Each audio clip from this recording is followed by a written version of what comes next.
Good morning.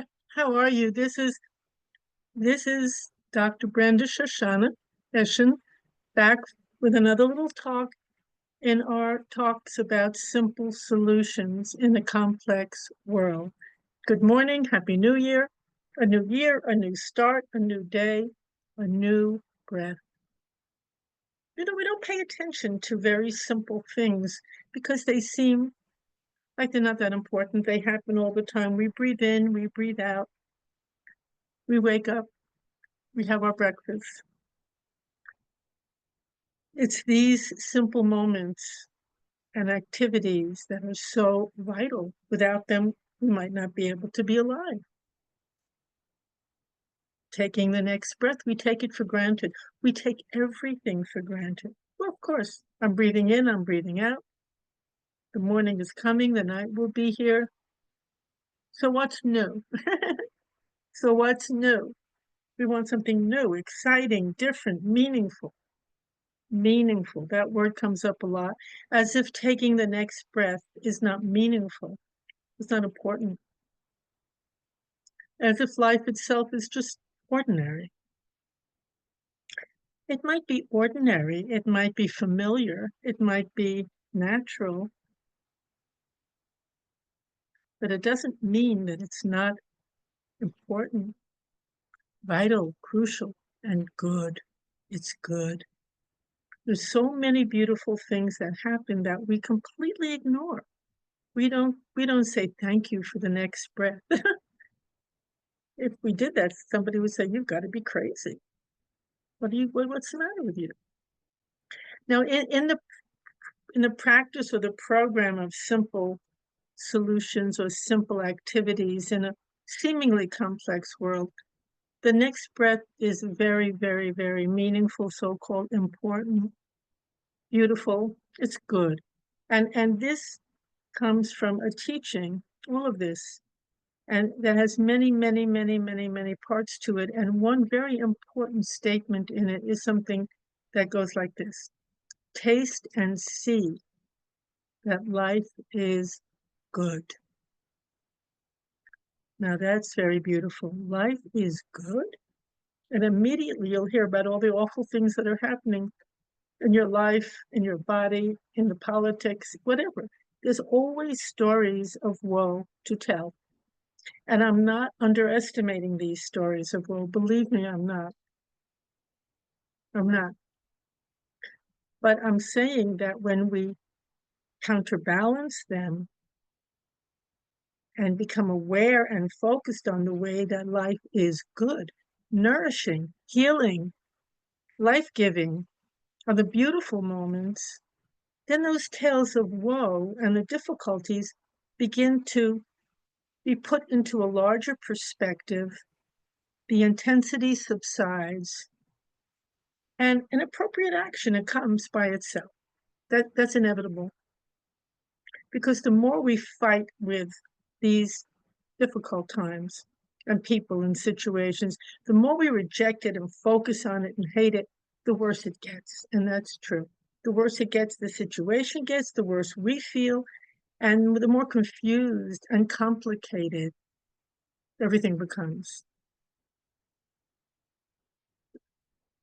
So in this practice, we just take our attention and put it, focus it mainly on the way things are good. What is the gift in this? What is the teaching for me in this? What is the way I can grow because of this situation?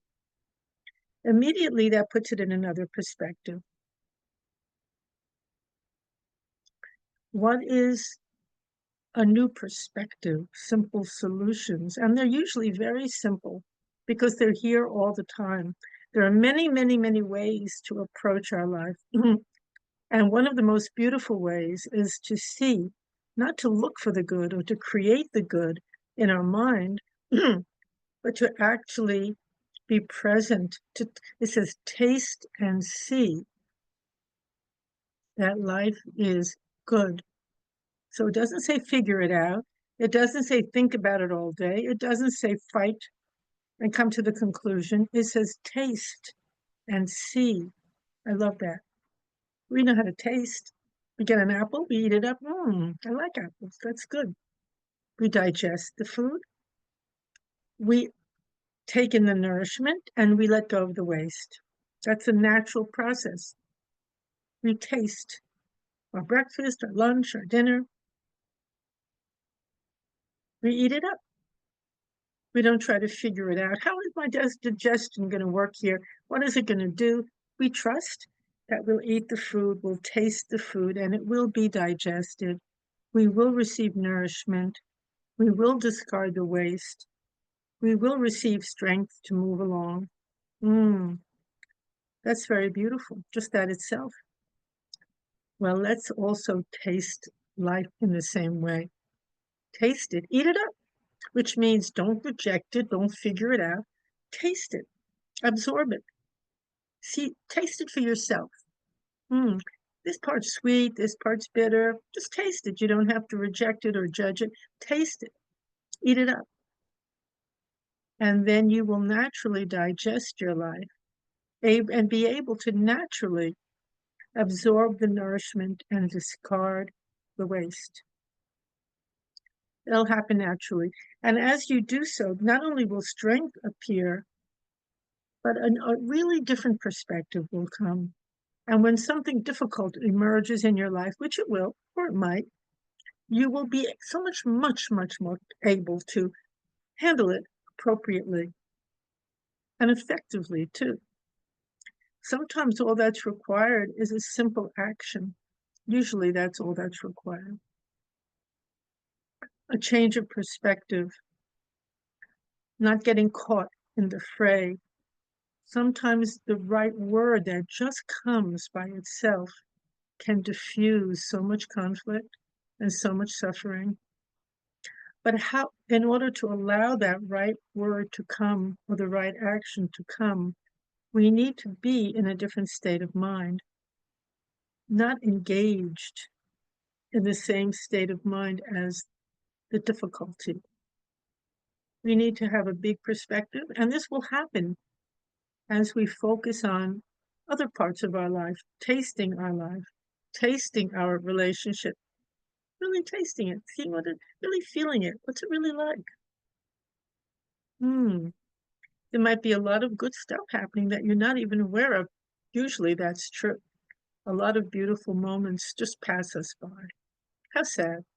They just pass us by because we take them for granted. We don't recognize the power in goodness, the power in simplicity. We take it for granted. I'm breathing in, I'm breathing out.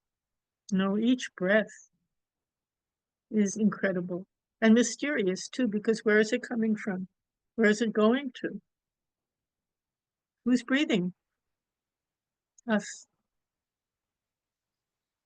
Feels like we're breathing, but if we try to stop, the breath just comes in by itself and goes out again. There's a larger wisdom, a larger force. You may call it many things, but that has to be honored and noticed, and a lot of tension will disappear. I'm here, I'm being breathed, I'm walking, I'm talking, I'm offering, I'm receiving. And a moment to take thanks for all of that is very, very life-giving and very important, because when we recognize that, we return to our original power, our original energy, our original ability to be planted, to be focused, and to really be a source of true assistance. And not only that, to truly love, appreciate, learn from, and honor our lives. I say this in many ways, I know, again and again, and I just feel it's so important in this time where every voice, not every, of course, there are many wonderful voices, but many, many, many voices are clamoring about how bad, how dangerous, how difficult No, don't listen to that. Listen to the voice of goodness, of how good life is, and recognize all the supports and all the nourishment we have all the time, and say thank you for that. And your ability to see more deeply and to respond more fully will inevitably grow. Inevitably. You don't have to get caught in the clamor. It's clamor. And when we recognize that as just clamor, a lot of people enjoy fighting, clamoring, doing all kinds of stuff like that. You know, I'm also a playwright and I love theater, and I've written many different plays and have the great joy of seeing many of them go on. And you know, theater can be a clamoring, carrying on, excitement, and it also can be a revelation of what's true beneath all the clamor. A really moving play, for me anyway, usually has those moments of real revelation where we stop as an audience and go, whoa, whoa. You know, you're in the audience, you're not engaged in the drama on stage, and you have a bigger perspective on everything. Life itself, with all the clamor, we need that perspective. We need to sit in the audience a little bit and behold it, watch it, and see and receive those moments that are apart from the clamor, that give us awareness, that give us hope, that give us happiness, because they're always waiting for you. So I thank you very, very much for listening. I really enjoy the interchange and the interaction. I appreciate it. I thank you for that. And have a beautiful, beautiful week. I look forward very much to being back next week. And if you have any questions, please just put them out and I will answer them to the best of my ability. Thank you. Have a great day. Bye-bye.